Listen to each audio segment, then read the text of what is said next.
I found out my daughter was planning to erase me from my own life because her phone lit up in my hand. It was nothing dramatic at first, just an ordinary moment, the kind that happens in a house you've lived in long enough to stop noticing your own routines.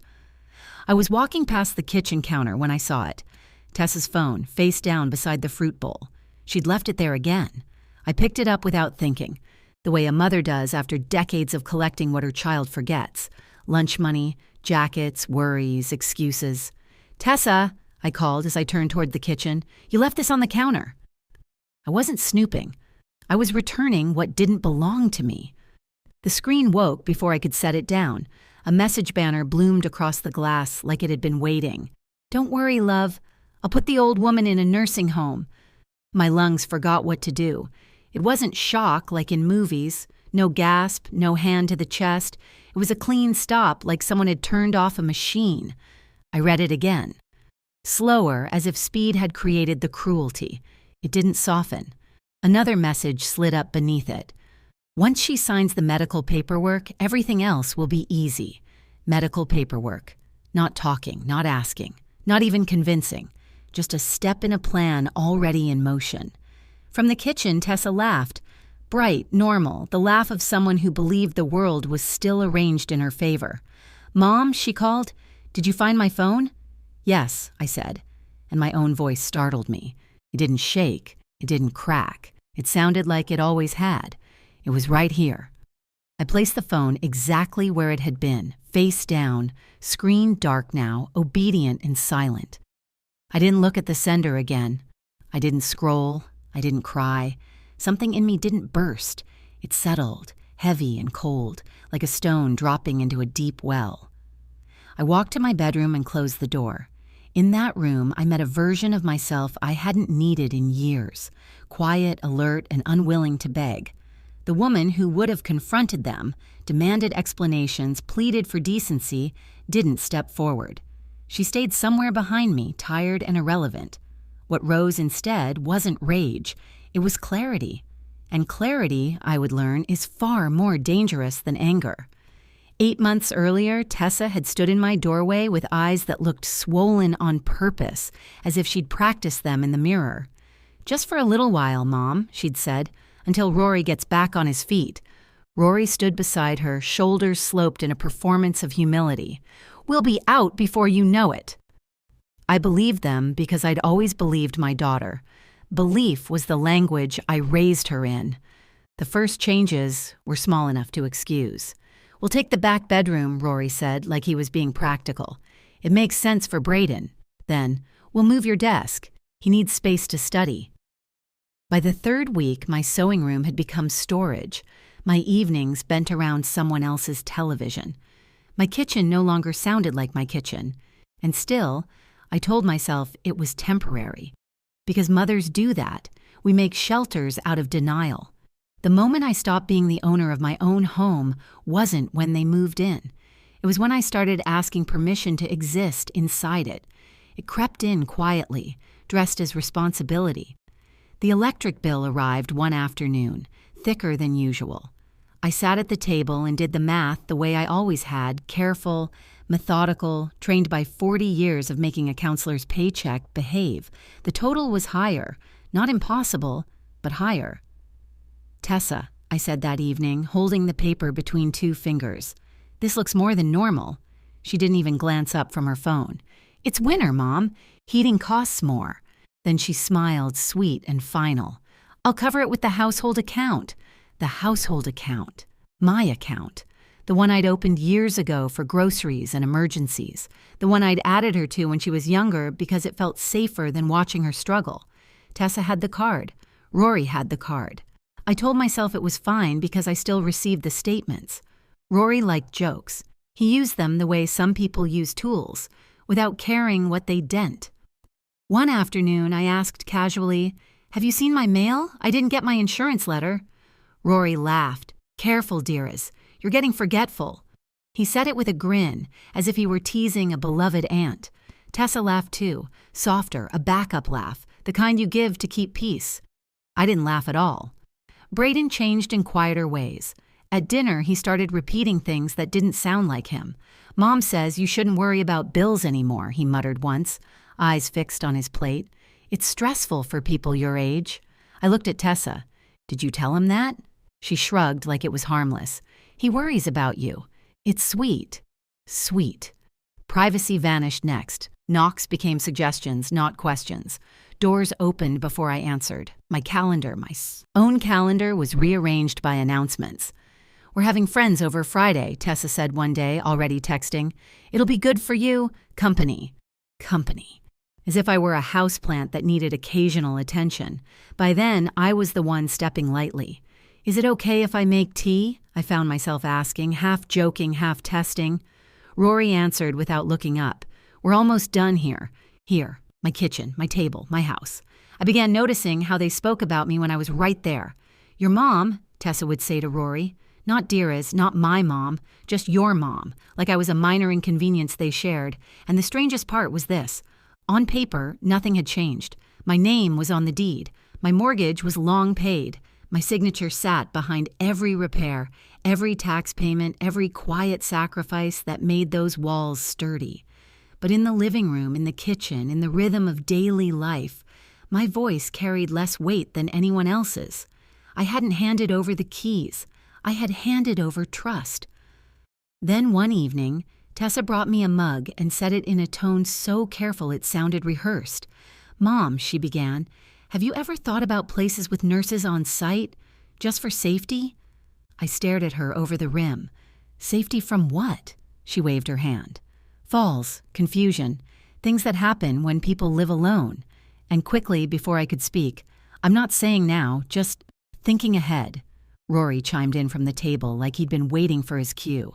"It's responsible, dearest. Planning early. You always taught Tessa that." Planning. I set the mug down so softly it didn't clink. "Planning what exactly?" "Options," Rory said. "No pressure, just options." But when he said it, his eyes didn't look like options. They looked like timelines. 2 nights later, I woke to voices drifting through the hallway, not loud enough to be called arguing, not soft enough to be called private, just the in-between tone people use when they think the house belongs to them. Rory's voice came first, low, impatient. "We can't wait forever," Tessa answered in a hush that tried to sound reasonable. "I know, I'm trying to ease her into it." "Easing doesn't matter if the paperwork isn't ready," he snapped. "Before winter, that's the window." Paperwork, the word again like a key they kept turning. "Once it's signed," Rory continued, "the rest is logistics." I lay still, staring at the ceiling, and understood something with a clarity that made my stomach go cold. They weren't worrying. They weren't exploring. They were scheduling.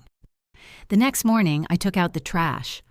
On top of the bag, folded too neatly to be accidental, was a brochure. Cheerful faces, bright colors. A smiling couple holding hands like aging was just a vacation package. Inside, an intake checklist, move-in timeline, medical authorization, financial arrangements. I read the facility name twice to make sure my eyes weren't inventing it. Then I carried the brochure back inside and placed it on the counter like evidence in plain sight. Tessa walked in and froze for half a second too long. "Is there something you want to tell me?" I asked. She stared at the paper, then at me. "Where did you find that?" "In the trash," I said. Rory appeared behind her, already stepping into the space like he owned the air. "It's nothing, information. You're reading too much into it." "It has a move-in timeline," I replied. Tessa's voice softened, pleading. "Mom, please don't get upset. We're just trying to help." "By deciding dates?" I asked. "By preparing forms?" Silence stretched. Not confusion, not surprise. Calculation. Later that afternoon, Rory said it plainly, as if he were talking about getting the gutters cleaned. "We should aim to have everything sorted before winter. That's when transitions are hardest." I nodded once. "That makes sense." They heard agreement. I heard the clock start. In my room, I didn't cry. I didn't pace. I sat at my desk and chose a different language. Facts. Feelings had made me generous. Facts would keep me safe. The metal file box under my bed opened with a familiar scrape. The deed was where it had always been. My name alone, no additions, no amendments. The car title came next, also mine. I moved to the accounts. I logged in slowly, checking access histories. Tessa had spending permissions. Rory didn't officially, but patterns don't require official paperwork. Groceries, gas, then charges that weren't groceries or gas. I printed statements. The printer hummed too loudly in the quiet. "What are you doing?" Tessa's voice snapped from the doorway. I turned too fast. Papers slid on the desk. For a moment we stared at them like strangers at a scene. "Just organizing," I said lightly. "I've been meaning to put things in order." Her eyes flicked over the headings, account numbers, dates, my name. "You don't need to worry about that," she said too quickly. "I've been helping you."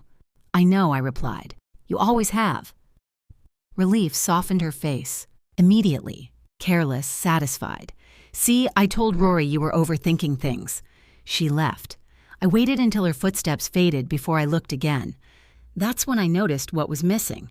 My insurance folder was thinner, and the copy of my will, the one I kept for reference, was gone. At dinner, Rory said, casually, "You should really let us handle this stuff. It's a lot to manage."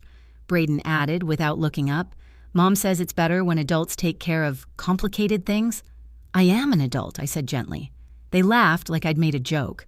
That night, I put everything back exactly as it had been. I smoothed the bedspread. I left the light on. I made sure nothing looked disturbed. Inside, the decision settled fully for the first time. I wouldn't argue.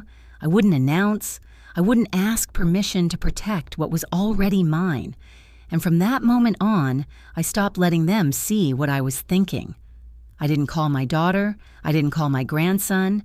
I called the one person who had known me long enough to hear the truth without trying to soften it.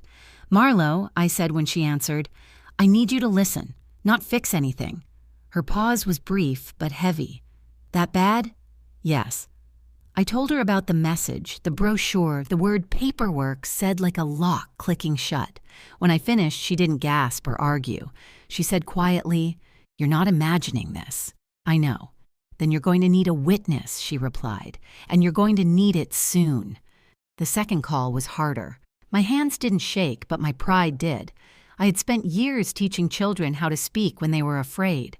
I hadn't expected to need those lessons for myself. "Harlan S. Merritt," a calm voice answered, older, unhurried. "My name is Dearest Klen," I said. "I think my family is trying to take control of my life." He didn't interrupt. He asked for details. Dates, words used, who had access to what. When I mentioned the intake forms and missing copies, his tone didn't change, but the air in the room did. "That is elder financial exploitation," he said plainly. The word exploitation landed heavier than I expected. "You're not accusing," he continued. "You're describing behavior. The law recognizes patterns like this." "What do I do?" I asked. "We start quietly," he said. "Revoke access to any accounts that are yours. Secure your assets so no one can move them without your consent. And if they're living in your home under false assumptions, we prepare lawful removal." "I don't want to fight," I said. "Then don't start one," he replied. "Silence is not weakness, it's strategy." The next morning, I went to the bank while Tessa slept, and Rory pretended to look for work. The teller recognized me and smiled. "I'd like to open new accounts today," I said, "all of them, and I need access changed immediately." She didn't ask why. Paper slid across the desk. My signature returned to its rightful weight. My phone buzzed before I reached the parking lot. "Mom," Tessa said, bright and casual, the voice of someone used to control. "Did you move money around? My card isn't working." "I reorganized," I replied. "It was overdue." A pause. "You didn't tell me." "I didn't need to." At home, I changed passwords. Banking, utilities, email, everything shared because trust once felt easier than boundaries.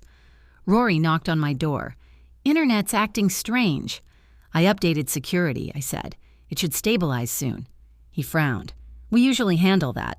"I'm handling it now." His mouth opened, then closed. "All right." I called a locksmith. "Tomorrow morning," I said. "First thing. No spare keys." That evening, Rory spoke louder than usual, glancing at me. "We should streamline things. Less confusion." Tessa nodded, smiling too carefully. "Mom, you don't have to worry. We've got it. I passed the salt. I'm not worried." The next day, the key didn't work. I wasn't there to hear the first rattle of panic, but I got the voicemail. "Mom," Tessa panted, "the key isn't working." Rory's voice cut in, sharp. "Try the other one." More rattling, then her voice smaller. "The garage is empty." They found the notice. 30 days to vacate, attorney number, legal language that didn't beg. When we met in the conference room, I read the messages aloud. Tessa cried, Rory accused. Braden blurted the truth he'd been coached to carry. Harlan's voice stayed calm. Helping requires consent. I didn't threaten them. I declined the version of family that required my erasure. Later, in a small apartment near downtown Asheville, I wrote my name carefully on the lease. I made coffee the way I liked it. I listened to quiet that didn't press down, it held me up. Love that demands silence is not love. Help that removes choice is not help. Boundaries aren't punishments. They are maps back to dignity. And for the first time in months, I lived with my name intact. My choices intact, my future no longer up for debate.